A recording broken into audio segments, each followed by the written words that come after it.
Ohio State game. So imagine being one of the biggest games of the year and having an offer from a powerhouse like Michigan just when the game was going to be live. I mean, that was exciting to see that for him.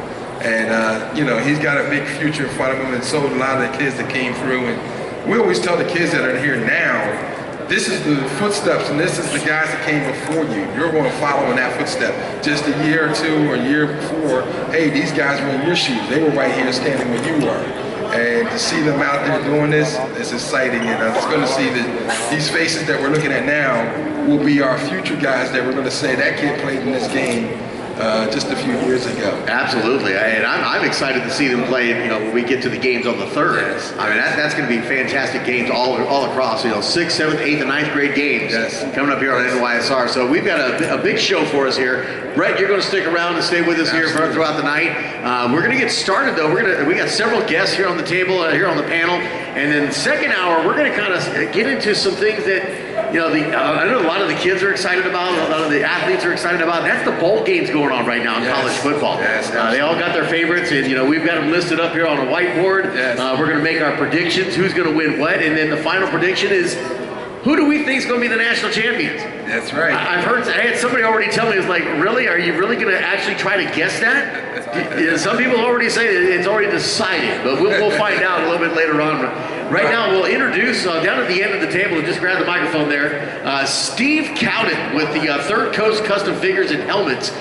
He's been here all week as we have been, and you've got a great product.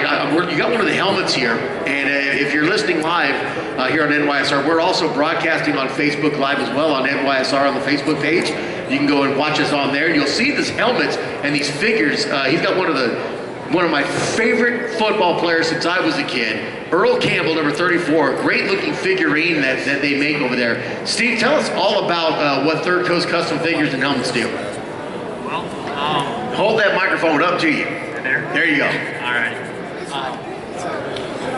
Basically, this is what we do right here. I mean, you're looking at it. It started off doing, I was doing 6-inch figures. And honestly, I just kind of fell into this by mistake.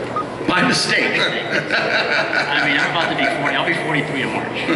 So I've been doing art, some form of art, since I was 6 years old. You know, and then as I get older, I was playing sports. I turned into a sports fanatic. I was drawing, doing painting, all kinds of stuff. And then I was actually selling these things, the foreign figures. And I've been doing shows for about 20 years. And so people would come up to me and say, hey, do you have this figure, this figure? Is this guy coming out? And I would tell them no. And I just started thinking, like, I'm an artist. People were always asking, let's put 2 and 2 together. So I started making it. And then the word got out. You know, I started giving them away to athletes, a lot of the Texans. I've done a lot of Texans, JJ, Arian, I mean, Andre, they all have one of my figures. And actually, I kind of cheated because when you go to the show, you got to pay to get the autographs. And all those autographs are expensive, especially JJ's and Arian's. So I would make a figure and I always have my son with me because it's always about my son. So I would say, hey, walk up. And I knew the security guards, the HPD, they would let us walk up. Tell me you got this for JJ. We would give it to him, and obviously, my son always had his helmet with him. Right. And I would give him the figure, and then I would say, make sure you ask them to sign your helmet. 100%. Wow. 100%. I mean, I've saved so much money like that. It's not even funny. It's kind of cheap, but yeah. So this is what we do. You know, all we do is we actually just do 12-inch figures now, mainly 12-inch figures. Like I said, NFL, college, youth league, anything, anybody, any team, any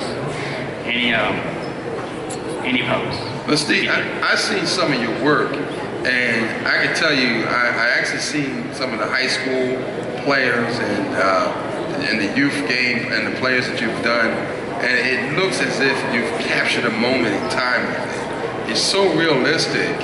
I mean, it's really the details on it. It's probably hard to see online, but I mean, you gotta really trust what we're saying. The details are impeccable, and it really shows. I mean, you're really a pretty good artist with that. I mean, I was watching even the gloves, the details, the lines and wrinkles in the glove. color in there. And I'm really excited about seeing some of these kids get, you know, some of their own statues made in their own likenesses. So I think we got quite a few players here that are looking to get one made, and excited about that. Yeah. So, you know, I've been doing this for quite a while. I mean, I started this company, Third Coast Figures, 2012. Okay. And you're based out of Houston. Yeah, Sugarland. Sugarland area. Yeah. So I've been doing it for a while, and I mean, it's fine. You know, the money's okay. But for me, I always tell everybody, if it has to deal with children in the military, you don't even have to ask me twice. I'll do it. I mean, that's how I am. You know, I'm from a military family. All the guys in my family are military, exception me. And I was almost there, but I graduated in '91. And I'm the only son, so if I would have gone, it was right in the middle of Desert Storm. My mom she's like, don't go, so I listen to mom. Gotta listen to mom. Listen to mom. That's right. So Steve, tell us, how does anybody get a hold of Third Coast Custom Figurines and Helmets? Well, I'm on Instagram, Third Coast Custom Helmets. Facebook is the same. And then also on Facebook, there's Third Coast Custom Figures and Helmets. I have 2 pages on Facebook. Instagram, you can call me, 713-966-0848. All right, say that number again. 713-966-0848. All right, well, congratulations. You had a great product there, and I know a lot of the kids have been coming by, checking it out, you know, looking at the helmet. I think the biggest thing is their helmets. They love looking at what you're doing with those helmets, and the idea that you can get those figurines for these kids is just something else. You may want to make out of here, because I may steal that one that's on the end of that table there. Y'all give Mr. Steve a round of applause there with Third Coast Custom Figurines and Helmets. Our next guest on the show here, LaShawn Sims. We're going to come to LaShawn real quick. He is the CEO of A1 Performance and Rehabilitation. He's also a national certified trainer. How you doing? Hey, sir, I'm doing real well. How you doing? I'm doing all right. You're also one of the coaches here for Bret Cooper, correct? Yes, sir. You know the West, Woo! the best. See, they already start. Yes, sir.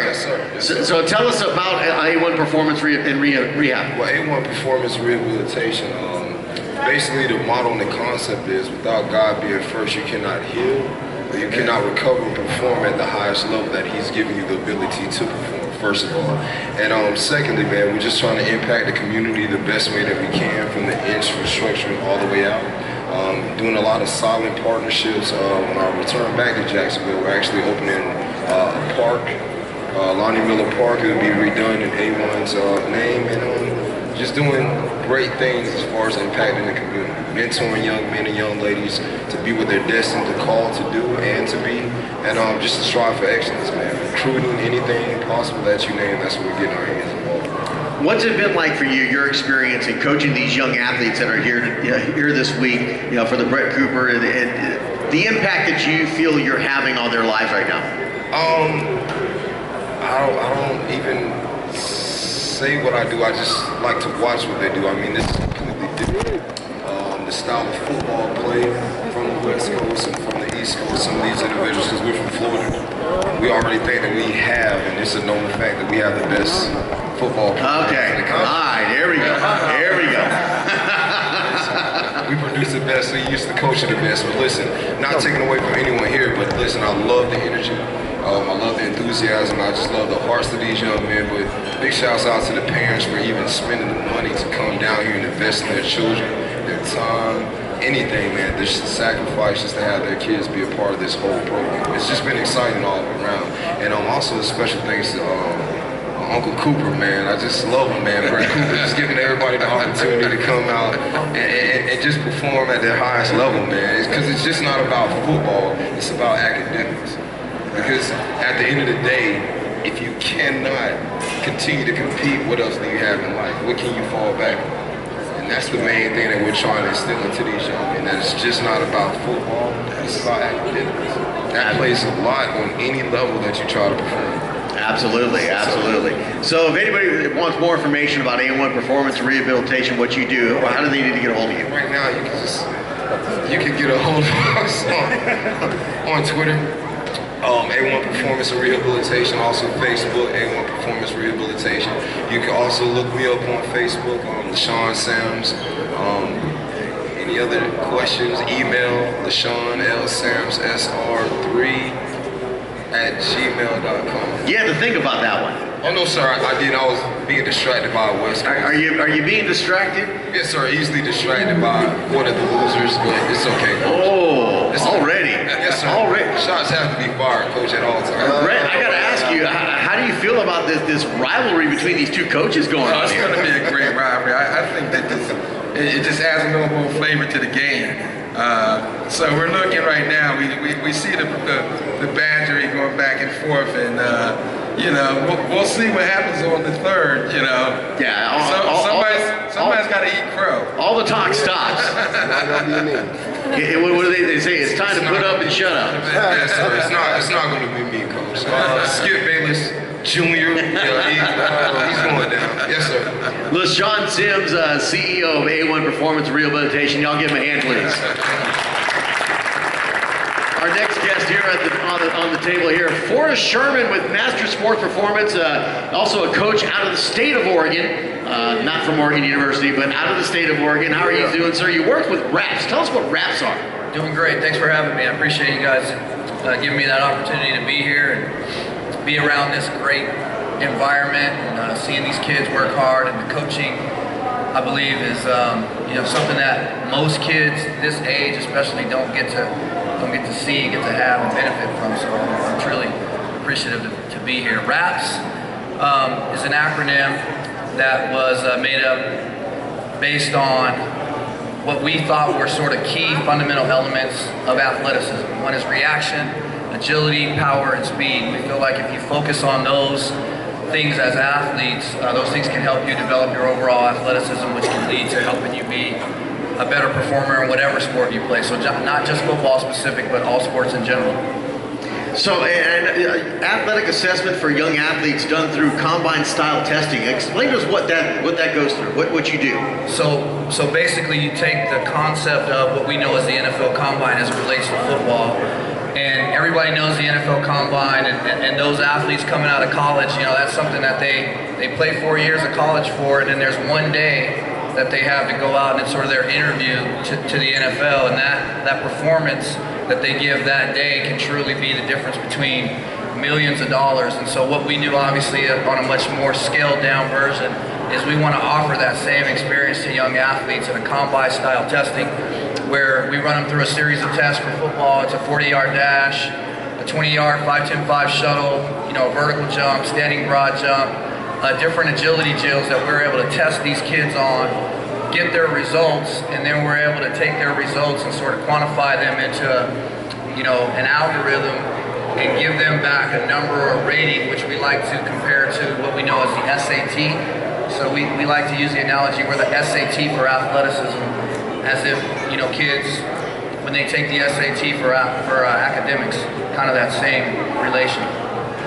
That's big. It sounds like great work that you guys are doing, and this is your first year working with Bret Cooper, All-American, correct? This is my first year down here, and just by chance, actually, I should say, and a couple of phone calls, a mutual friend of mine, a partner of mine, Bret Wells, who's here with me also working with the athletes, happened to have a connection down here with one of the coaches, Richie Martin, who has Oregon ties, and we had maybe 2 phone conversations, I'd say, in the last 6 days. And here we are, down here to help out. Bret was great.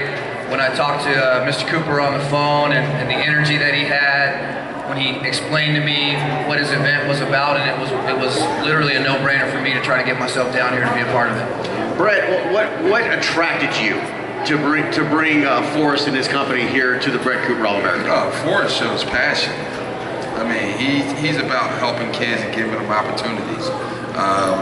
We talked a lot about the vision of what he felt every athlete should have a chance, and the development of every athlete. And then it wasn't even just testing with Forrest, but also teaching them how to do the event so that they do their best and showcase their best.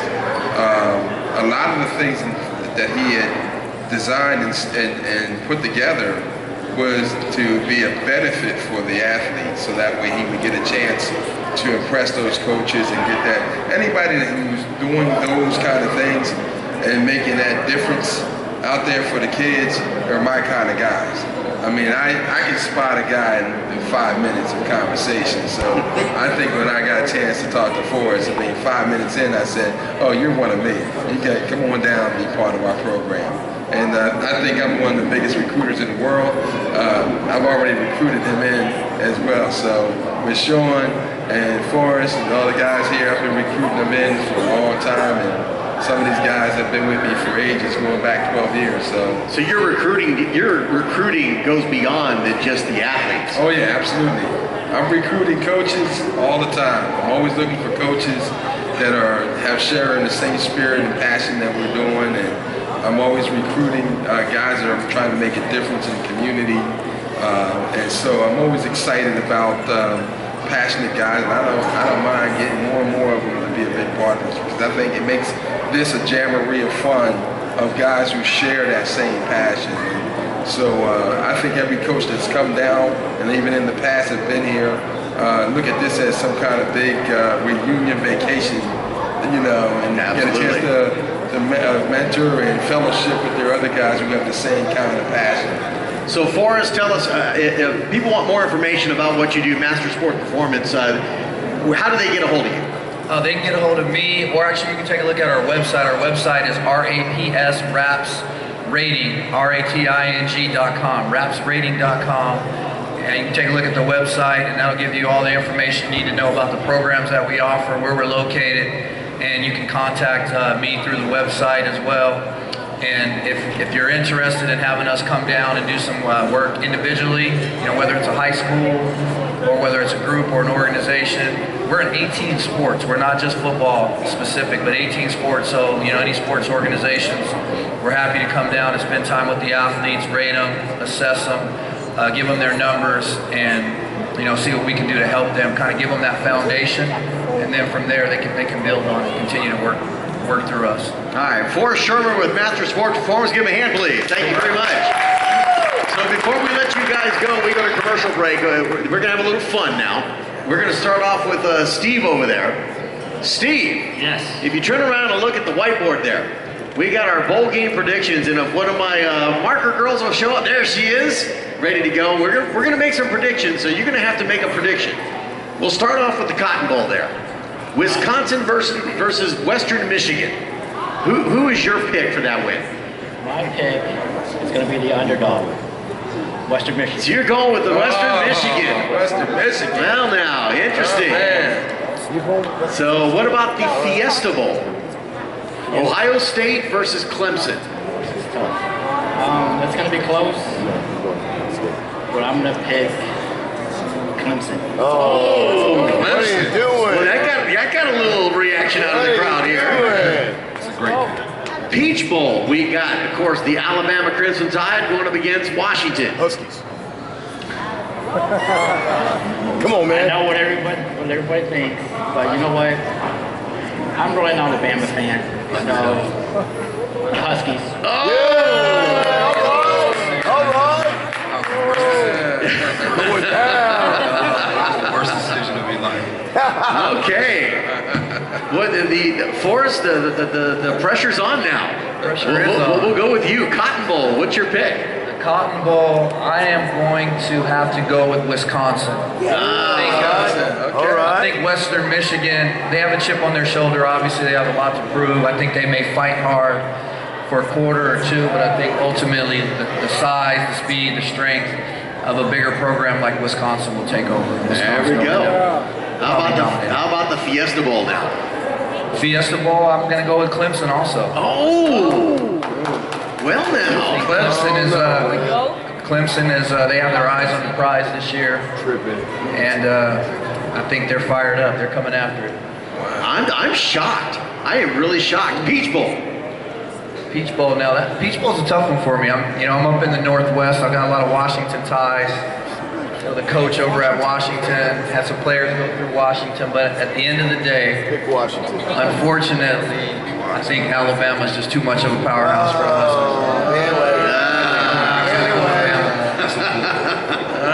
Shout out to my twin. All right, now, LaShawn, We already know about one of them already, because you keep mentioning Roll Tide, so we already know about that. Just go ahead and mark Alabama for him on that one. We're not even going to ask. We're not even going to ask. 2 checks to be sure, man. What about the Cotton Bowl? With the Cotton Bowl, since I love the secondary so much, I'm gonna roll with Wisconsin. I love the secondary, powerful, even though Western Michigan is supposed to be the Boise State Cinderella story, but we're not in the stores. We live in reality. Sir. Fiesta Bowl. Once again, man, we're from the South, Dabo. That's my boy. We love the dab, so I'm gonna go with Clemson. Wow. Yeah, Ohio State. I am blown away. I'm gonna go with Clemson. I am blown away. You can still ask me that last question too, so I can feel important. No, I'm not even gonna ask because you've already said it. Roll Tide. Everybody's pick, you've said it at the same time. The greatest coach in the country, Nick Saban. Roll Tide. All right, so last question, Steve. Who do you think will be this year's national champion? Man. You know what? It's tough,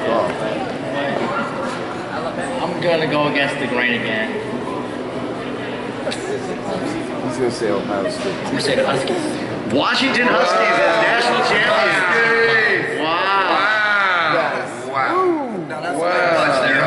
We'll see. Hey, you know what? A little much. I'm a U of H alum. That's what they thought when we played Florida State last year. Look what happened. Wow. That's tough. Man. Washington for the national championship. Every dog has to stay, man. Well, we left Lane Kiffin home last year. We won the championship last year, so we left him again, and he had to catch a ride to the stadium again. So history loves to repeat itself. So roll tide, roll tide, just a little history. Roll tide. Forrest, your turn. Who do you think is going to be the national champions? I think when you get into a game like a national championship, big games, it comes down to heart and who wants it more, flat out. I think Alabama's been riding this wave of success, you know, for a few years now. But I think Clemson actually wants it more. Ooh. So I'm gonna go ahead and pick Clemson to upset Alabama. Clemson Tigers. Clemson. Wow. Sean, do I need to ask? Yes, sir. You must ask. Okay. So, LaShawn, who do you think will be the national champions this year? Let me address it. First of all, Nick Saban's the #1 coach in the Oh my Let's just throw God. it out. He has the #1 athletes, and we're talking about Nick Saban. Kind of reminds me of Coach Bret Cooper. The reason why I say first of all, it's for the paychecks. So you have to respect what I'm saying right now. But listen, when you can bring all athletes or all type of individuals together and allow them to function as one and they operate as a family, it's not just a show for the television, but this is how they are for real. They're going to continuously win a championship, continuously build a dynasty because they keep factoring the best citizens, students, and athletes. So roll tide. Nobody else can say it. Roll tide. Look at your So we're resume. kind of split down the middle right now. We got 3 different picks here on for national champions. Very interesting. Y'all give the panel a good hand here for us. I'm gonna give him one. Steve Cowden, LaShawn Sims, and Forrest Sherman, thank you for joining us. We'll be right back here on NYSR National Youth Sports Radio. Wow. You're listening to NYSR. We're live here at the Bret Cooper All-American in Dallas, Texas at the Wyndham Hotel. Bret, tell us about your partnership with the Wyndham Hotel. Oh wow, I can tell you what, the Wyndham Hotel has been spectacular. We've been so excited to have a program, a hotel like this that is a 5-star rated hotel. I mean, every room is a luxury suite. I mean, it's just been fantastic. It's the best stay. My parents and families have come here and have been excited about it. Just everything that's given to them, all the love and hospitality that's come with it. The quality of the service has been great.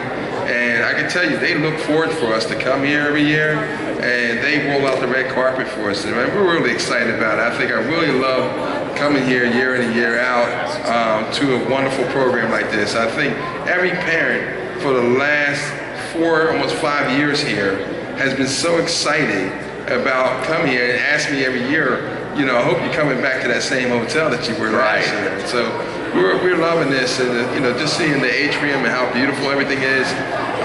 You know, I think we have a great deal here. I mean, the kids get, the entire families get that buffet breakfast with, I mean, you name it.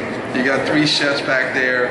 They got anything you name, whatever you want. And I mean, just to have that confidence with your room is awesome. Well, I tell you, but my wife is in love with the breakfast. Oh yeah. And she's in love with the breakfast. Yes. Bartender, shout out to the bartender over there. Shout out to the He's bartender. over there having a conversation at the bar right now, not paying a bit of attention to us. All right. You know, at least the guys at the bar are paying attention. How you doing over there? All right. All right. So y'all give the Wyndham Hotel a big hand. What they've provided for us here has been a great job. We appreciate everything they do. I can tell you, when I got here, they set me up a complimentary plate with all the fruit and the cheeses and all the fancy stuff, and the chef from the hotel brought it up personally. And I was so surprised by this, but I was like, this is the typical nature of the Wyndham Hotel to do Now, something like that. I didn't get that. I didn't get that.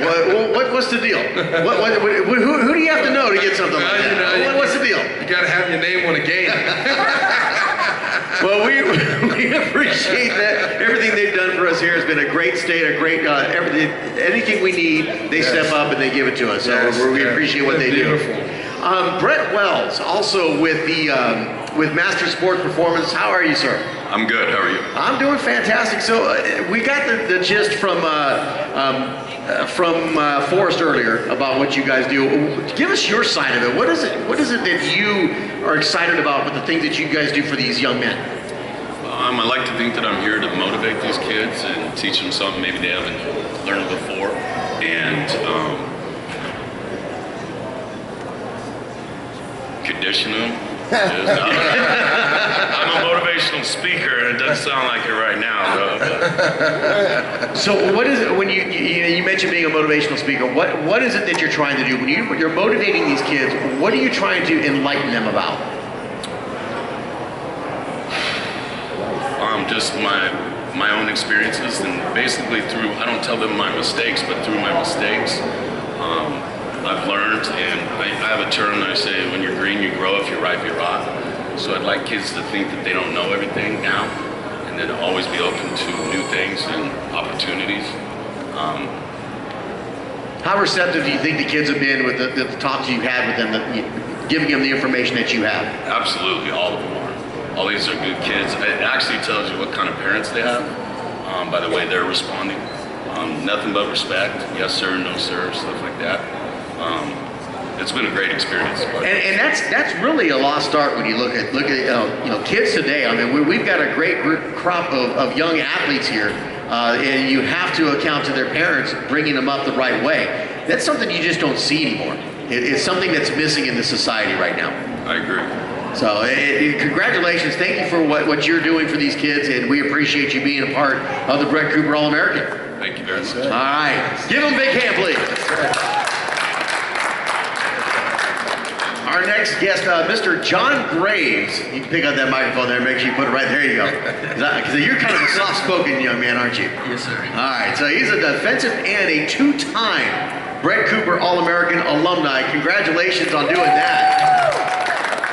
So tell us what your experience has been, coming to the Bret Cooper. What did you get out of this? What I got out of it is they taught me how to be a better young man, first off, and how to handle myself in the classroom. Because a student becomes before an athlete, and it showed me that I didn't know everything, and that I can still be coached by coaches from everywhere, and that I can be taught different things. So now, let me put this in perspective, and those of you who are watching on Facebook Live right now, you're getting a chance to see this young man. He's sitting on the other side of Bret Cooper right now. And how tall are you? 6'3". 6'3", and how much do you weigh? 270. And you're a junior in high school. Yes, sir. 6'3", 270. It's a solid 6'3", it's 270. I mean, excuse me, damn. You know, I'll say one thing. I was just today over with the Cotton Bowl, and I was hanging out with the University of Wisconsin and their football players and their linemen and coaches. And I just left their offensive line, and they're known for that, and their defensive line. And he's bigger than just most of the kids on Wisconsin. And I looked at it, I says, he can actually walk out there and fit right in with, you know, the Wisconsin Badgers. And that's a lot saying for, you know, a program known for having big, strong, powerful linemen. And so, you know, he's a solid two. Oh yeah, I mean, there's no fat on that. So let me ask you, great experience with Bret Cooper. You're in high school now, junior year, getting ready to start your senior year. How did y'all do this season, by the way? We did pretty well. We made it to state, but we got second place, which is still a pretty good team. No, just getting to the game is half the battle right there. Yes, sir. So what are your plans? You know, based on what you've learned here with Bret Cooper, going through the classes, you understand, you know, academics first. Everybody loves the game. We love the game of football. We love to see you perform, but you know you got to make the grade in order to play. What are your plans for your future right now? Is this something you've, as a junior in high school, and I remember when I was a junior in high school, I don't know about you, Bret, those here on the panel, a junior in high school, the only thing I was thinking about who was the next girlfriend going to be. What are your plans for college? Well, right now, my plans for college is to go to college and be a physical therapist because I like being around the sport, like being around kids that are athletes, and so I think that's a way to still be around kids and help kids out. So that's what I want to do. John Graves, give him a hand. Beautiful, beautiful. So stick around, we're not done with you yet, all right? We're gonna move on to Mr. Stephen Nesmith. Those of you who are on the Facebook Live looking at him, you may recognize him from Friday Night Tykes Steel Country out of Pennsylvania. It didn't air yet. Yeah, do what now? It didn't air yet. Well, you the first season. I'm not in the first season, but the second season. Well, You know what? Yeah, Matt, kill me later. We're letting the cat out of the bag. He's on the second season of Steel Country. Congratulations for that, and welcome here to Bret Cooper. You're one of the coaches here as well. Yes, sir. What has your experience been, and how special is this for you? Well, I've been in the trenches with Bret basically since this started, and every year I see the growth with the kids, with the coaches, and with the organization in itself. And there are a lot of things out there like this, but there's only one Bret Cooper All-American Bowl.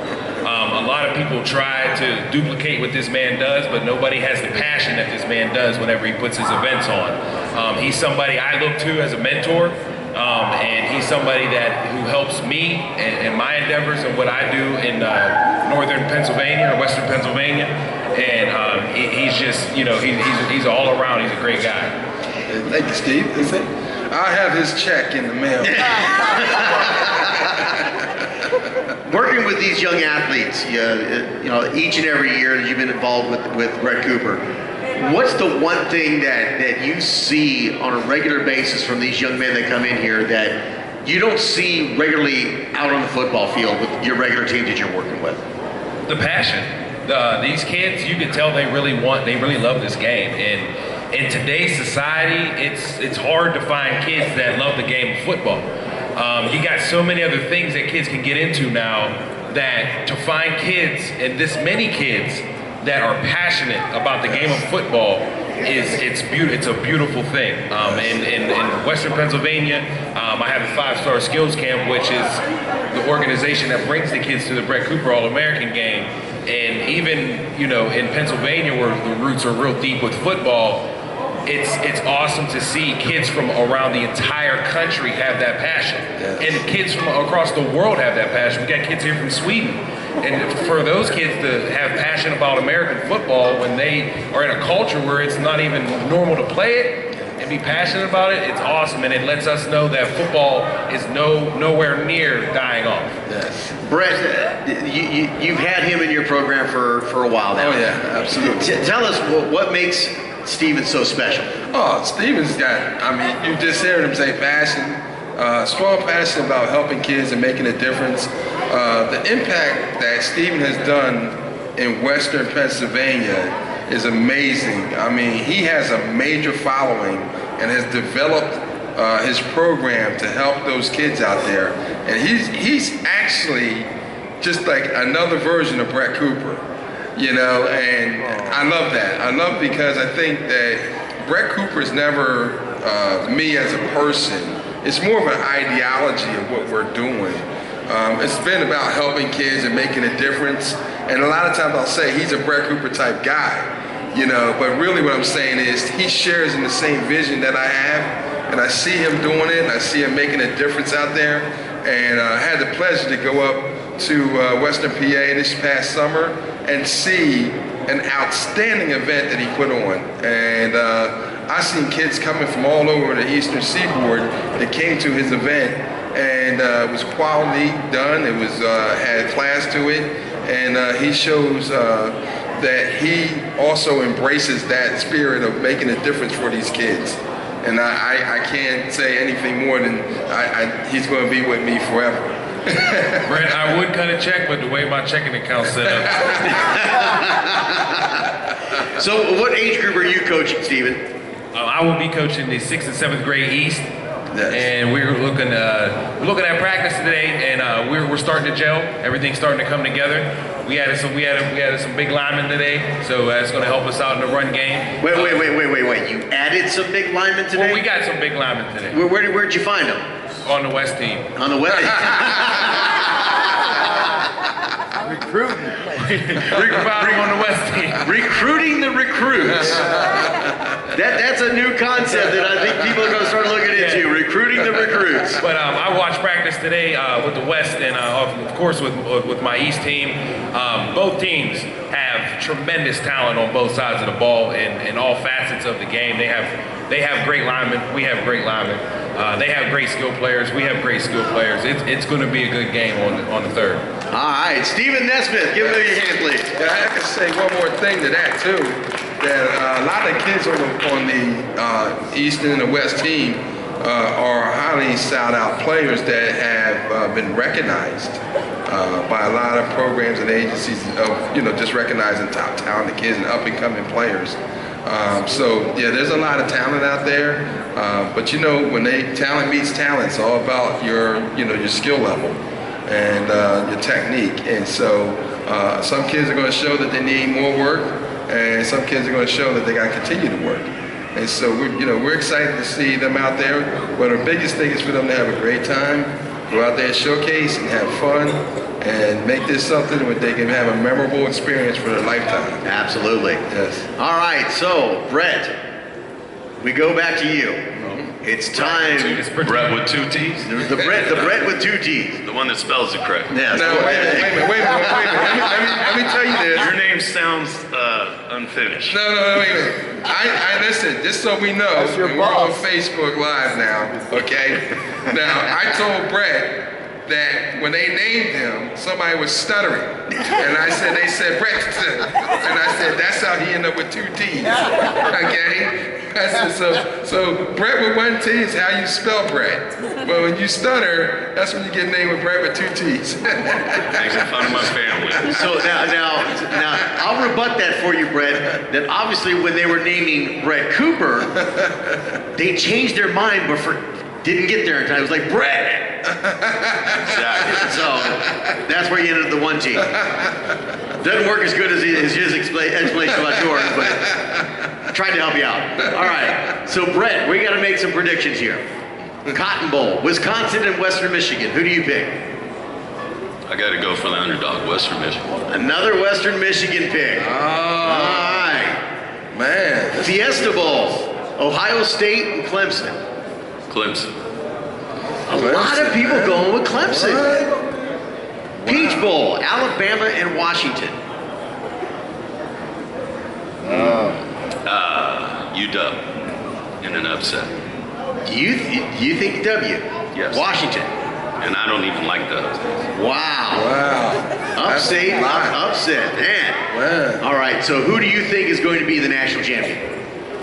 Clemson upsets UW. Wow. Wow. That's huge. Another vote for Clemson. Wow. That is huge. All right, thank you, Bret. Appreciate that. Now that is some interesting picks. That is. Wow. All right, John, your turn. Cotton Bowl. I'm going to go with Wisconsin. He's going with the big boys from Wisconsin. Yeah, that's his kind of beat. That's yeah. it. Yeah. Fiesta Bowl. I'm going to go with Clemson. Clemson. I am just blown away about this. Unanimous. Look at this. Peach Bowl. I'm going to go with Washington. Washington is starting to this is something else. All right, so who do you think is going to be the national champion? I'm gonna go with Clemson. Another vote for Clemson. Wow. I think Bret's been talking to him. Someone's been doing something. I've been stuttering to him. Steven, Cotton Bowl. Cotton Bowl, well, I've watched college football every week, and Western Michigan has that wide receiver number 84. You can't cover that kid. So if they figure out a way, Wisconsin does have a great secondary. So if they take 84 out of the game, Western Michigan doesn't have a chance. So I'm going with Wisconsin. All right. I was wondering when someone was going to recognize that secondary of Wisconsin. That's what killed I'm a Nebraska Cornhusker fan, and that's what killed us. Yeah, thank you, appreciate that. I'm a Pitt fan. Our secondary, it just our receivers got tore up by that secondary. They just couldn't move the ball. Fiesta Bowl. Everybody's on Clemson, and I see why. Dabo Swinney's an amazing leader, and Deshaun Watson, hands down, is the best quarterback in NCAA. But since everybody's picking Clemson, I'm going to go with Urban Meyer and Ohio State, because if you can't bet against Urban Meyer. So our first vote for Ohio State, and some claps from the crowd here on that. Smart man, that guy. Yeah, interesting. All right, Peach Bowl. Alabama. There's no Alabama all day, every day. Alabama. You can't. Roll Tide. Roll Tide. All right. And national champion. Roll Tide. You can't stop that. That defense can beat NFL teams. It's ridiculous. That defense is unbelievable. That defensive front is unbelievable. From the defense to the secondary, they're all first-round draft picks. Imagine playing a game against all first-round draft picks. All those guys are going to be making millions of dollars next year. Roll Tide. So another vote for Alabama as national champion. So that's two votes for Alabama, 3 for Clemson, and 1 for Washington so far. So our board's kind of shaping up here. Looking at that Peach Bowl, it is a dead heat right there. Dead heat between Alabama and Washington. So coming up, we'll have some more guests coming up here, and in the second hour, we're going to start talking about these bowl games, kind of break them down and see where we're looking at, if our picks are going to match up properly. Keep it here. We'll be back here on NYSR. You're listening to NYSR. All right, John. Thank you there, man. The Bret Cooper All-American game going on here in Dallas, Texas. New set of guys at the table here, Bret. Oh yeah, we got some dignitaries. We got some. Would you call them dignitaries? Dignitaries. There's a couple of them. I'm not quite sure. One of them, yes. There's a couple of them. I'm not quite sure. We'll start off there at the end there, Mr. Christian Cooper. Yes. How are you, sir? I'm great. How you doing? I'm doing this. Try that again. Say that again. I'm great. How you doing? There we go. Doing good. So you're kind of like the man with the plan. You are everywhere when it comes to the Bret Cooper All-American. Explain to everybody what your role here is. Honestly, I'm just doing my job. And what is your job? Well, actually, I'm the director of operations, and I'm basically just in charge of making sure the day-to-day activities and stuff are going very smooth, and everybody is happy, and everybody's having fun, and things are structured to meet our mission and our goals.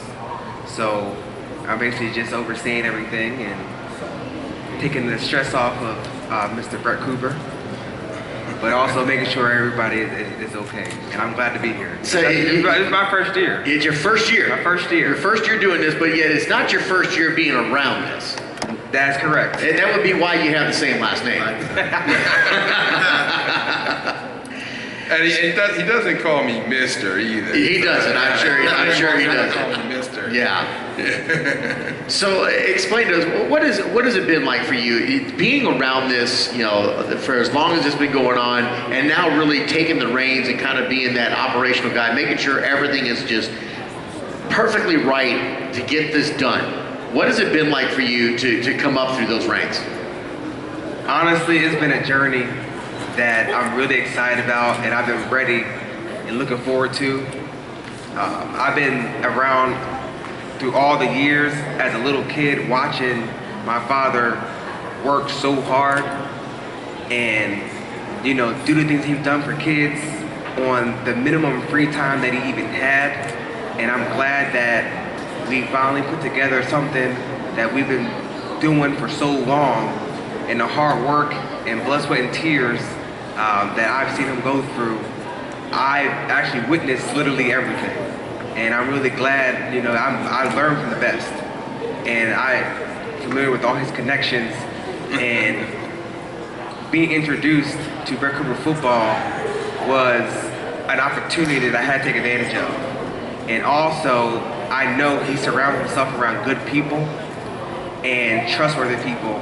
So everybody who is here as a part of our staff, they have the respect, because I know they trust him, and they're here because of him.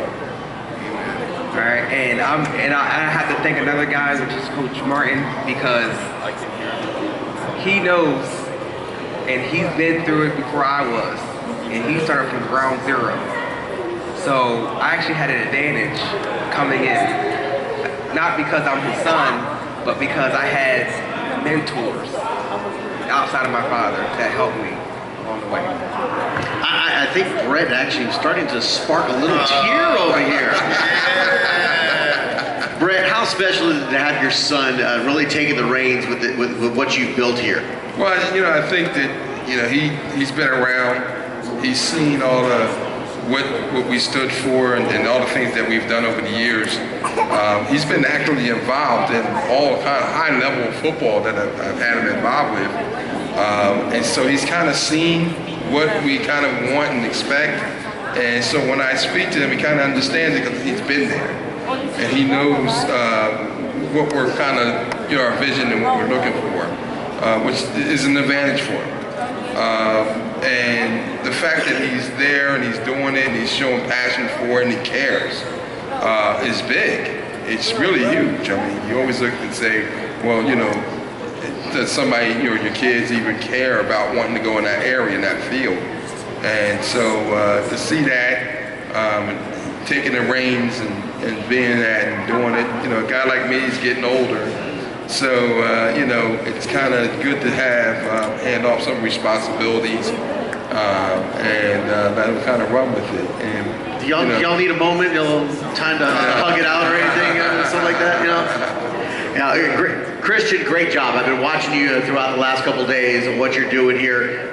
Fantastic work that you're doing, making sure everything is set up properly. Everybody knows where they need to be, what they need to do, and just making sure everything goes on. Y'all give Christian a big hand, please.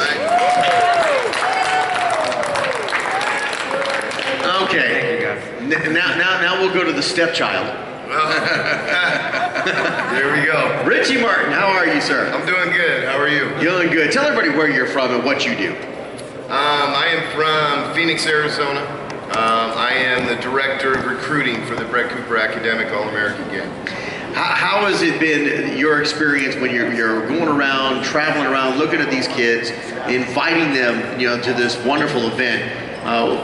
What's it like when you talk to them and the excitement that you see when you tell them that you're inviting them to this event? I don't think the kids truly understand until they get here and they see the process and the things that they can get out of this game. Just being labeled as an academic All-American on a resume is a huge thing. There's a lot of kids that can be labeled as an All-American, but an academic All-American is a big deal. So, you know, college coaches look at that. Resumes are important for kids, and their ability to play football and hit the books is a big deal. Those that are listening right now and watching on Facebook, this is something I really didn't know, to be honest with you, until I heard you talking about it during the orientation.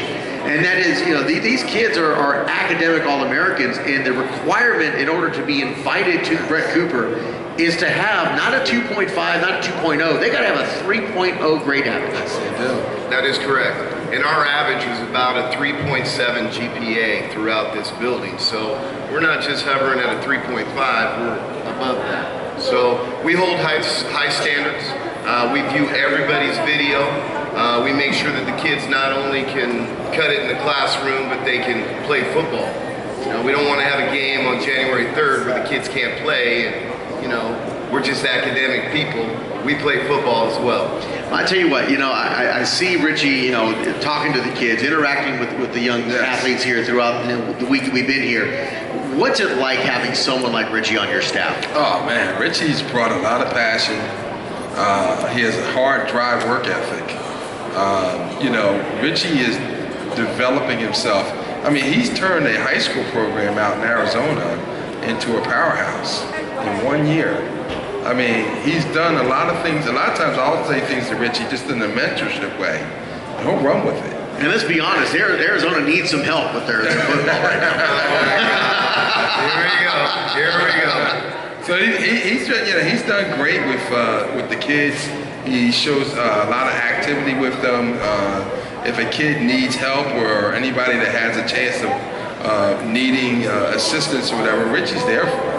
He makes a big difference out there. And, you know, I looked at Richie and thought, you know, here's a perfect guy to be head of our recruiting and be very active. And I'll tell you this, not only is he head of recruiting, but I throw other things on him as well. So he doesn't only do recruiting, but I throw a few more responsibilities on him, and he knows that we load him up a little bit. And I always do that. I say I got a good guy there, and I can trust him to do that. But he's great with the program, and he's great with the kids, and he's been with us for a while now, and he's really shown that year in and year out. And not only during this part of the year, throughout the entire year, throughout the summer, the springs, and everything. So he's active with these kids' lives. My second year, you know, seeing Richie interacting with, you know, not just the kids, but the adults as well. Yeah. And I mean, just fantastic work. I mean, just a great guy to talk to. Always coming by giving me fist bumps, so I appreciate that. It lets me know I'm doing something right. That's right, man. And I try not to hold the Arizona part too hard on it there too much, but fantastic guy. Richie, congratulations on everything that you do here. Y'all give him a big hand, please. Although it's already being claimed that he's going to be the losing coach during the games. Not sure how that's going to happen, because I've seen how Richie has been with these kids, and I don't see that happening. The other guy will probably get fired. I don't know. Is he even here anymore, or is he hiding? He left. The guy is, I don't even know how he got up here on the stage. It's kind of a weird process. Well, that's why I had him on first. Right, I hear you. Yeah, just kind of get him done. Get him done. You know? I mean, before we move on, just so you guys know, we're behind the scenes. That we have our staff. We all have full-time jobs. Yes, we do. So you talking about the grind that it took, that it takes. So we understand what he put together, because we're going through it now. Full-time jobs, answering phone calls and emails during our full-time jobs, all day long and night. Our conference calls are 1 o'clock in the morning. I've taken phone calls at my job in regards to the Bret Cooper Academic All-American Games. So it happens year-round. We start in February. So well, let's do this. Christian, what do you do? What don't I do? All right, so my day starts, I have a newborn baby, and I take care of her in the daytime at work at a financial company firm, all right? Where I can bring her to my office, where I'm an office manager, but I can bring my daughter who's 14 months now. So imagine working as office manager while watching your daughter, and then when I have to transition to pass her off to my girlfriend, to her mother, I go to my night job at the restaurant. So imagine answering phone calls when you're the bartender from parents, and people are looking at you like you're crazy. And then I go home to finish off whatever I didn't finish for here at 2 o'clock in the morning, and I do it all over again the next day. And I just try not to do much on Sunday, but that doesn't happen. Has she gotten past the night feedings? Wait. No, you just answered the question right there. When do you sleep is the question. That's a very good question, but I learned from entrepreneurs that we have to get the job done, and sometimes it takes no sleep. Wow, big hand. Wow. Richie, what do you do? I'm a head football coach at Santan Foothills High School in Santan Valley, which is Queen Creek, Arizona. And I'm a weight training teacher. right, so like I said, we all got full-time jobs. I told the kids yesterday, I'm a director of career services at a college in College Station. There you go. So we all do this for the kids, and I think that's the biggest thing that we need to make sure people realize. Some of these adults that are doing this kind of stuff, this is not what we do for a living. It's what we do for a passion. Yeah. And that's the biggest thing. Making a difference in these kids' lives. Absolutely. Speaking of lives, someone who's really lived that life. Yeah. Our next guest here, former NFL football player from the Oakland Raiders, Mr. Aaron Wallace. What? Oakland, say something now, Florida. Mr. Wallace, Aaron, when you look at this, everything that's going on here, the last couple of days you've seen what's going on, what we're doing here tonight, what are your thoughts when you see this? I mean, obviously this is not something that you had when you were in the youth ranks. Well, let me first say, when I came into this, I didn't know what to expect. I had no idea what was going to be happening, what was going on. My wife told me we were going to a football camp, actually. She said it was the Bret Cooper camp. And when I came in, I met Bret. And in one of our first conversations, we were talking, we got about 5 minutes of conversation, and Bret said, you don't really know who I am, do you? Being my linebacker personality, I just didn't know.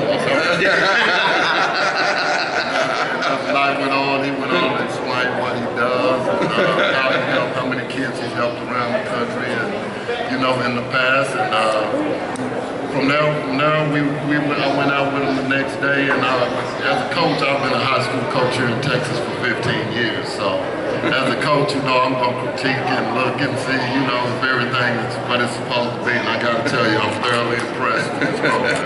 Yeah, everything he's coaching. That's it. Brad and these coaches have put together a program that, for what we're doing. I'd say I haven't been to a lot of them, but I would say the information that he's passing and getting to these kids is very important and very critical in developing them as players. So with that being said, I'm very impressed with what's been going on here the last couple of days.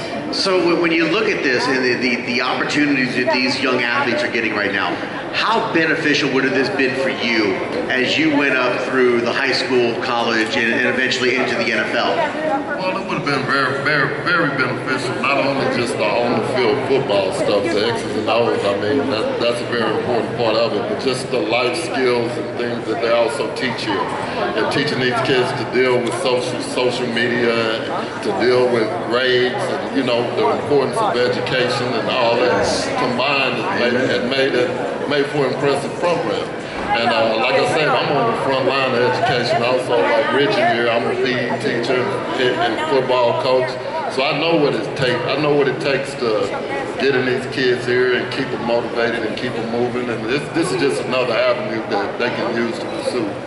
So you get the opportunity to talk to a lot of high school students, as a coach. When you look at these youth athletes that are here right now, and you see them here performing, going through these classes, if you were to have a moment, and we're going to give you that moment, if you had a moment to give any sort of advice to these kids, what would that advice be? Don't take this for granted. If these kids listen to what's being taught here, listen to what they're learning on the field and off the field, and apply these to life lessons, leave this program with something. Something that they can hold on to, they can take back to their school, they can share with their friends, share with their coaches, and let them know that this program is more about helping kids succeed off the field as well as on the field. Now I gotta tell you, you notice I sat you next to Richie there, and he got all excited about the Oakland Raiders, but he's from Arizona. He's from Arizona, but he gets excited about the Oakland Raiders. What does that tell you about the Cardinals? Doesn't tell you nothing. I'm not a Cardinal fan. I'm a Raider fan. I didn't say anything about the Cardinals. Well, I also went to A&M, and I'm glad Arizona sent us Christian Kirk. So. Now, I'll tell you this, Christian Kirk was a Bret Cooper, two-time Junior Academic All-American just a few years ago. So A&M, we had one of your guys' within Christian Kirk in this game and sat where these kids sat. And so we're very proud of Christian. And, we feel that he has a big future in front of him. So Aaron, has Bret gotten his meat hooks in you yet? He's a master recruiter, and he's recruiting coaches, he's recruiting recruiters, he recruits the recruits that recruit. He's on that stage. Now that I know who Bret Cooper is, I will have some of my players as well as some more Dallas area players. That's right. That's right. Yeah. Amen. Well, thank you for joining us here. It's always nice to have someone who's made it, who's got there to the NFL, that these kids can look up to and know and understand that, you can tell them, this is not something that I had. I had to fight my way to get there. You're being given a huge opportunity here, not just to perform, but to learn, what it takes to get to the level that you need to get to. And we know that, as well, not everybody's going to get there. And that's where the academics come in. The academics are important because you've got to have something to do other than football. Right. Or any sport. With that being said, I know, I like to always share my own personal story about how I ended up graduating from college. I went and played 9 years in the NFL, and then after that, I was looking around, what do I want to do with the rest of my life, and all the coaching jobs I was looking at, because you needed a degree and all that. So at 33, 34 years old, I went back to college, went back to A&M, and got my degree. Yes, amen. And there's so many guys, Amen. there's so many guys that are in the NFL. Not everybody's going to go to the NFL. Not everybody's going to retire a millionaire and all that. Yes. So, the emphasis on the education right now, as far as the level on my kids, it's the top level. Yes. Educate football. Amen. And all that is second, education is first. Absolutely. I can tell you one thing. We deal with kids and we're working with lives. And, a lot of times when people ask me about kids that I've had and made it to the league and played either NBA or NFL or whatever. And I said, the biggest thing to me is that every kid that we deal with and we touch gets an education, get their degree. I never want to make it to make my graces that you have to make it to the league or something like that. And if you do, it's a cherry on the top. But what we really want you to be, and I always say I got 3 trifectas. And the trifecta that I have is that you are a good husband to your wife, a good father to your children, and a good man in your community. That's the trifecta that I have. If you got that, I'm so proud of you. You won me over. Everything else is a cherry on the top. So, Bret, tell us your connection and the special connection you have with the Cotton Bowl. Well, it's funny. When we first started this game, we were in Arizona, and I used to have us out there with the Fiesta Bowl, and we had a lot of connections out there, but. When we were part of the U.S. Marines Semper Fidelis High School American Bowl, they were disbanding the game. And I said, I need to take this somewhere that could be a good home and can stand on its own and have a great bowl game to be attached to it. And I had the pleasure of befriending the Cotton Bowl CEO, and which is Marty McGinnis. And Marty had gotten a chance to talk with me, and we kind of powwowed a little bit, and he says, I want to have you guys part of what we do, and I love what you're doing with the kids. I got a chance to speak to the whole Cotton Bowl staff, and we've embraced each other, and therefore it gave me a chance to start the ball rolling and bringing the game to Dallas, Texas. And I had vowed at that time we want to make Dallas the hotbed and the mecca of football. And we started with the Cotton Bowl and our relationship with them, and it's been fantastic over the years. I mean, we had a chance to do Alabama, Michigan State in the college playoff last year.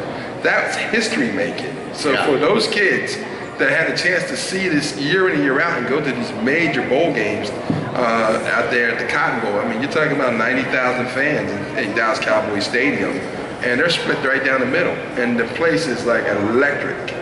And the kids are holding the championship trophy and their All-American Bowl jerseys. You got to imagine how exciting that is. And you know, you think if that would have happened to any of us when we were coming through at 12, 13, 14 years old, you know, we still be bragging about it today. Yeah, absolutely. So I think it's life-changing, and the reason why we've done that is because of all the teaching that we're teaching. We want the kids to see and identify with the college players that they're watching right then and there. I thought it's a great segue that we're teaching you how to get recruited by college and what everything is, and then they get a chance to see the college players at the most elite programs play in the Cotton Bowl. And we have kids year in and year out who don't even know each other say the exact same thing. They all come back and they say, I can't wait to play college football. I would like to play in front of a crowd like this. And they're excited about it. And now some of our alumni are now playing in front of a crowd. Right, they're playing in these bowl games. So they're playing on these top teams, playing in the bowl game. And I still remember the days when they were saying that going into either the Fiesta Bowl or the Cotton Bowl. And so we're excited. We're really excited about our relationship. And I had the pleasure of being over there with the Cotton Bowl today and had some meetings over there. And, you know, we have a great relationship going on. So, gentlemen, let's take a look at the Cotton Bowl. You got Wisconsin out of the Big Ten, and you got Western Michigan. They're out of what, the ACC? Western Michigan. Wow. So when we look at these two teams, Western Michigan really pretty much an unknown, really sneaking into the bowl games. Yeah. Wisconsin, of course, a powerhouse coming out of the Big Ten, had some struggles. But they still managed to have some very, very good football games, and everybody talks about that defense, that secondary they've got there. What does Western Michigan need to do to get over Wisconsin in the Cotton Bowl? Anybody? Kind of biased. You're kind of. Why are you biased? I'm all about Wisconsin. What does Wisconsin need to do to Western Michigan to win the Cotton Bowl? Limit their turnovers and play like they've been playing most of the year. Everybody talks about that special wide receiver for Western Michigan. Yes. What do they need to do with him? Well, you double cover him and you make somebody else beat you. Now, other teams have done that, and he's beat them. But they're not Wisconsin. Western Michigan is undefeated. They are undefeated. And they're the underdog. Yes. In what division? I mean, who they play? Who does Wisconsin play? I mean, you got to look at who they play, right? Don't you? Absolutely. Doesn't that play a part in it? I mean, I think their schedule's a little bit lighter than Wisconsin's. That's just my opinion. Christian, you got something to say there. You look like you got something to say. I was going to say, who did Wisconsin play? Because it's not like Ohio State played anyone, and they're in the playoffs. We're not going to have that discussion. I think that you can't overlook a team like Western Michigan. And I think if you look at a team like Western Michigan and you overlook it because of the conference, there's so many teams in the past have been from powerhouse conferences that got upset in these bowl games. Yeah. I mean, I just look at a few years ago as you know, Boise State was knocking off the Oklahoma's of the world. And not only Oklahoma, they knocked off Oregon and a few other teams. Yes, they did. And I'm sitting there looking at it, and I see people they underestimated them. And I just looked at the game just about a week ago where San Diego State just knocked off a tough Houston team. That's true. And so I think sometimes if you get that in your mindset, that's a detriment to that team. So I think Wisconsin might be in trouble dealing with overconfidence and thinking that they are going to just walk over this team. But at the same time, you mentioned the San Diego State and the Houston. I think when you look at that game, you've got to also realize Houston just took a big hit. They just lost their head coach. I mean, he didn't just finish out the season with them and took them to their bowl game. He got hired by Texas and walked away. What does that do to a team's psyche going into their bowl game, knowing that their head coach who led them the entire way is gone? That's got to be down. I think that, let me first address this. I think that Western Michigan has a fine coach, but I think Wisconsin is just going to be too much for him. Too much for him? They're just going to be too much for him. So your pick right now is Wisconsin? We know what Richie's pick is going to be. It's Wisconsin. Good call, good call. I'm going to go with the Raider too. He's my favorite Raiders. Oh my goodness, really? I'm with him. Trust him. He knows what he's talking about. I'm sorry, did you know his name before you came up here tonight? Yes, I did. Christian, you've got that look. Well, my favorite color is red. I'm a Kappa.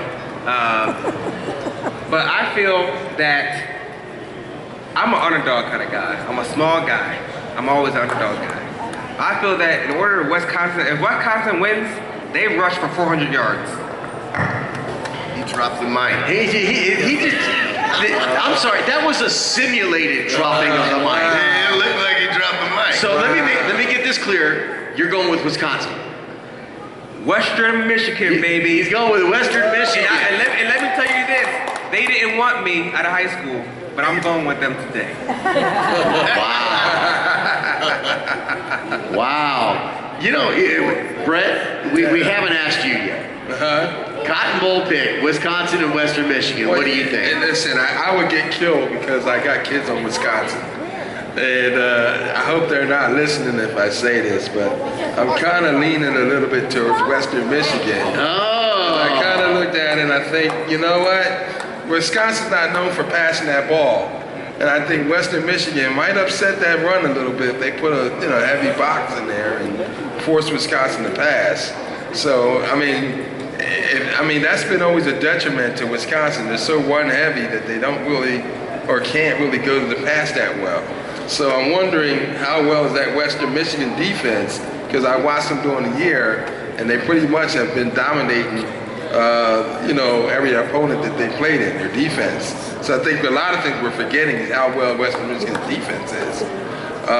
So that's what I'm seeing in the Cotton Bowl. I think we may see that upset. Western Michigan? Yeah, I'm leaning a little more Western Michigan. That's a Cooper, baby. So we got 6-4 for Wisconsin. Now, I'll tell you this. Michigan. Corey Clement was the running back for Western Michigan. He was one of our players just a few years back. So, I like to see him do well. I just think that he's the only thing they have, and they don't have anything else. They don't have receivers that you can really count on to be a game breaker. Well, y'all gonna love my breakdown on this, okay? So here we go. Wisconsin and Western Michigan. Number one, first and foremost, I was upset that the University of Nebraska did not get the Cotton Bowl. Whoa! Because I was looking forward to seeing my Cornhuskers. Wow, they did well here. I had not even heard of Western Michigan until the bowl selection was made. My favorite color is red. So I've got to go with the Big Ten, Wisconsin. Oh, Here we go. I think that defense of Wisconsin is going to shut down that Western Michigan offense. And I think after a while, those big boys, that big front line of Wisconsin, I think will wear down that defense for Western Michigan. And they'll start running all over them. Good job, Kenny. So I'm going with Wisconsin. Well, Kenny's picking Wisconsin. All right, Fiesta Bowl, Ohio State and Clemson. Yes. You see, everybody who's up here before has gone with Clemson. Ohio State only getting one vote, but yet they're the top 2 team in the nation. Yes. Why is everybody going with Clemson? I have no idea. I think they're going with it for, do you think it's caught just, up with last year. Do you think it's just a general hate for Ohio State? Yes. Maybe a little bit. I would say this, Kenny. The greatest one-day coach is coaching in that game. Yes. And they just picked against that guy. They did. And he'll knock off anybody. And I would say that's the most dangerous thing to do is go up against everybody for one game. And at that, I wouldn't be surprised that Ohio State really handles them. So you're going with Ohio State? I'm going with Ohio State. All right. So I have faith in what that guy has done in the past and what he's shown already. And I think Dabo Swinney is sweating it out right now because he knows he's going up against Urban Meyer. And Urban Meyer just a few years ago knocked off Nick Saban and went his way right to the national championship when they thought he did that with 3 different quarterbacks. Yep. So, like I said, a one-day coach, he'll go in there and crush you. I would look at it like, I think Clemson is going to be in store for something. Aaron, what do you think? when I look at this game, I think about Clemson's defense. I mean, they have one of the best defenses in the country, but like Bret just said, I'm a coach, so I'm going to go with the coaching side. Yeah. I like Ohio State. Ohio State. Yeah, that's right. There you go. All right. He knows, right? He got it. I think Urban Meyer giving this much time to find a way to win. Yes, he will. Yeah, absolutely. Yeah. Richie. We don't need a big explanation. I'm going to go with Urban Meyer. Yes. Ohio State. There you go. You getting it even out now, but now I You know what this means? I saw Christian. You're starting to get a smart panel. Yeah, we got a smart panel here, but Christian's over there shaking his head. He's not going to go with it. Well, I have 2 bachelor degrees, so I hope I'm pretty smart from a private school. Here we go. Urban Meyer is from the University of Florida, and I'm a Florida State fan. Oh, boy. Okay. I also from Pennsylvania. I see where this is going. I'm a Penn State fan. Penn State beat Ohio State and didn't make the playoffs. Oh, boy. Ohio State is in the playoffs, and I feel if you're going to put them in the playoffs, they should have to go through Alabama first to prove themselves. You mad, bro? He sounds pretty mad. Oh, man. I dislike Ohio State more than I dislike Florida Gators, so I'm going with, if your coach is named Dabo, Clemson is going to represent the ACC. Oh my goodness. That didn't need an explanation? Wow. Man, you got some real anger issues there, don't you? Real anger issues there. Goodness. All right, so here's how I'm seeing this. Clemson, I love Clemson. Okay? Why do I like Clemson? Because I've lived in the state of South Carolina. I went to Clemson. Oh. For 1 year. You still love them? You know, when I see them play, I love that Tiger rag. But Urban Meyer is a mastermind. Yes. When it comes to college football. Yes. And he's proved it at the University of Florida. Yes. And he's proved it at Ohio State. Yes. And I mean, they're there every single time. Yes. And here they are again. They are not going to let this opportunity go by. They're getting in the national championship game. Yes. I'll go with Ohio State. All right, there we go.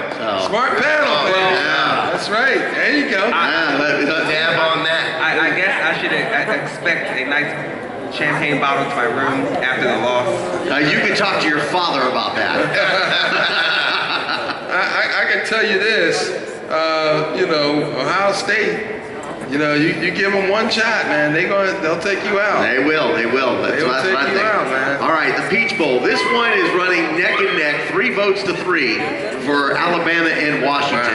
Wow. Break that time. Richie, we'll start with you. I mean, I get that Washington's the underdog, but they're a huge underdog. I mean, if they score a touchdown, I think they'll be lucky. So I'm going to go with Alabama wholeheartedly. So a run for Alabama, roll tide on that one. That is correct. I think you give Saban a little bit of time, he's going to prepare just as well as any other coach. And, I just don't think Washington can hang. All right, so we'll go with anger issues over there. Christian? Peach Bowl. I'm an underdog guy. There we go. There's the underdog part again.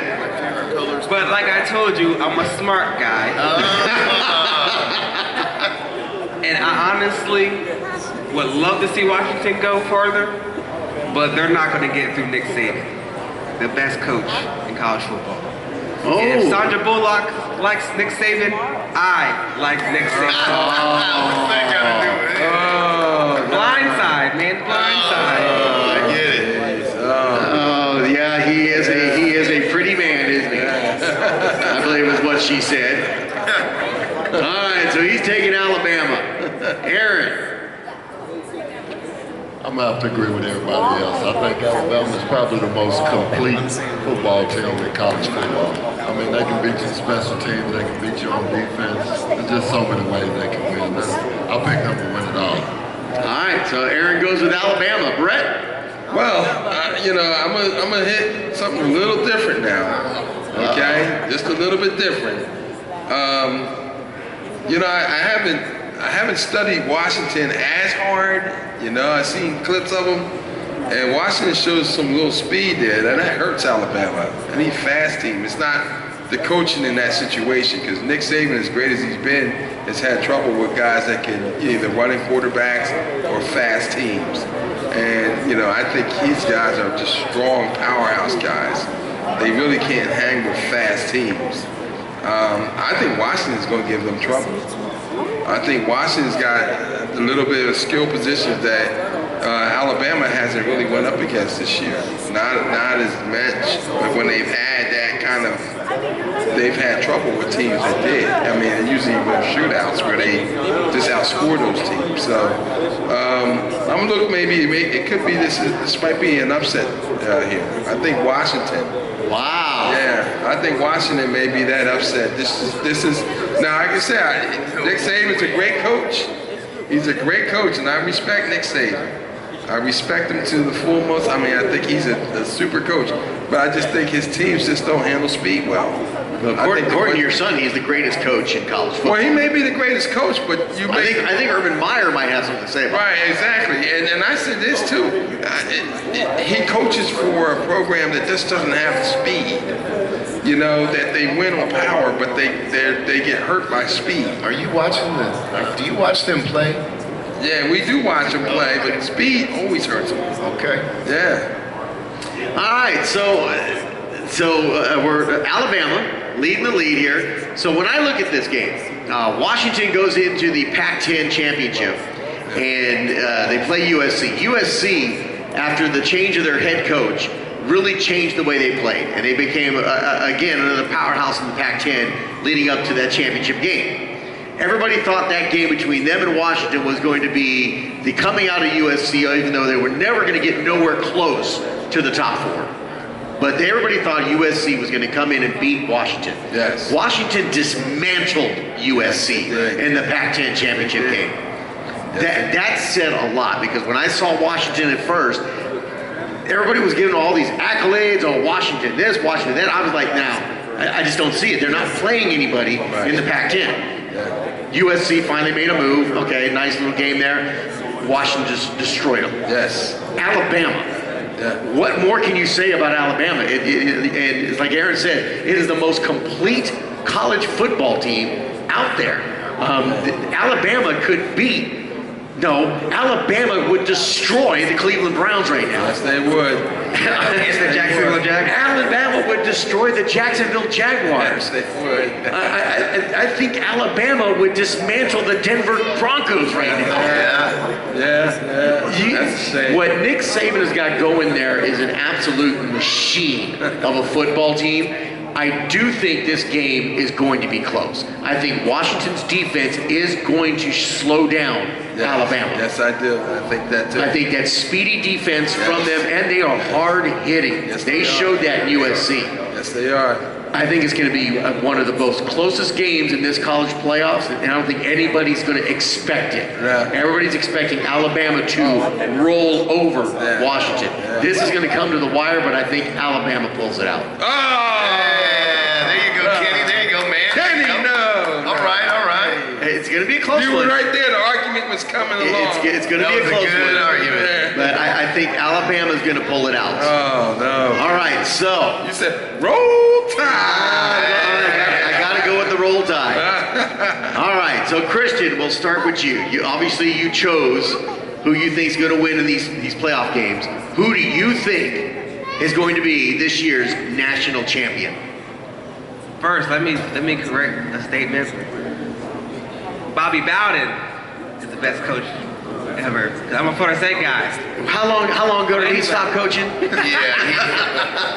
I'm just messing. I never thought I'd say this because I'm not an SEC guy, but let me get a roll tide. There you go. So he's going with Alabama. Richie? I'm going to go with 8th and 9th grade West. I believe we're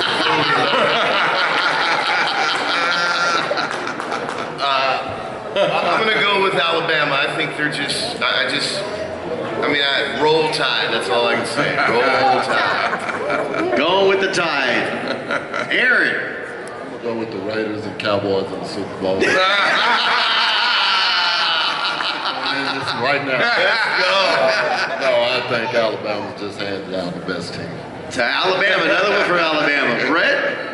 Man, you know, I just got a feeling that Western Michigan. No, I have Ohio State playing Washington in the championship, and I just think that, you know, like I said, the best one-day coach is Urban Myers, and I think he's going to win it. And I think he'll win another national title and go down as one of the greatest ever to coach, and he'll do it with several different teams.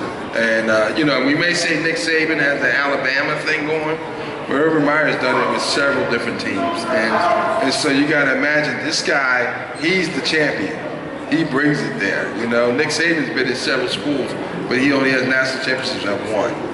So, you know, as far as I'm concerned, Urban Meyer develops national champions. So you're taking Ohio State. Ohio State's the one. And you know what? That is the first vote for a national champion on our board for Ohio State. That's right. That's right.